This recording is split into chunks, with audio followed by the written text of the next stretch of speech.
Well, after the past week of weather, eyes are pretty much always on the skies this time of day. We have to keep a watch for showers and thunderstorms. That chance increases through the course of the week, and Don has the forecast in just a moment.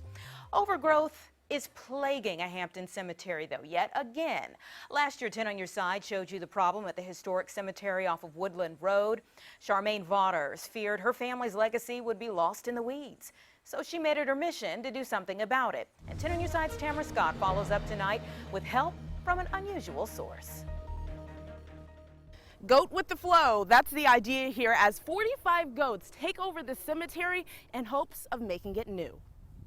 And I saw what condition it was in, so I just started doing it. And 20 years later, I'm still out here doing it. But 20 years later, Robert Ransom is not the only one helping clean up the Phoebus Memorial Cemetery. I know what you're thinking. You've got to be kidding me. But I'm not.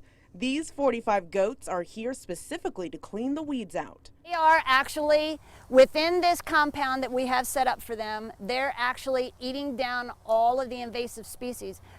Charmaine Vaughters, who couldn't be here today, enlisted the help from Mary Bowen, who owns the goats, after she saw the weeds growing back. And we didn't want to call, and ask the volunteers to do the same thing over again so soon. Once again, losing parts of history is threatened by vegetation, something Robert is passionate about. I have family out here.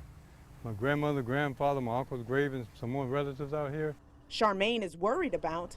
I've asked if I could be buried, Tamara, in this cemetery, but I was told that I cannot because this cemetery does not offer perpetual care.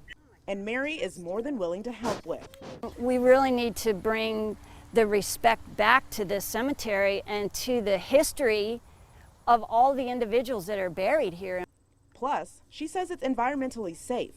And to spray the amount of herbicides that it would take to knock all these weeds back would be such a tremendous amount of poison in the air.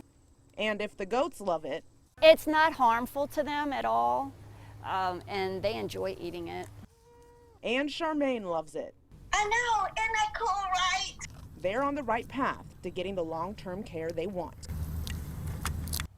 Now, Mary told me it'll take about 2 weeks for these guys to finish up their work here. If you'd like to know more about these goats and how they help the environment, head over to browsinggreengoats.com. You can also find more information on WAVY.com. In Hampton, Tamara, 10 on Your Side.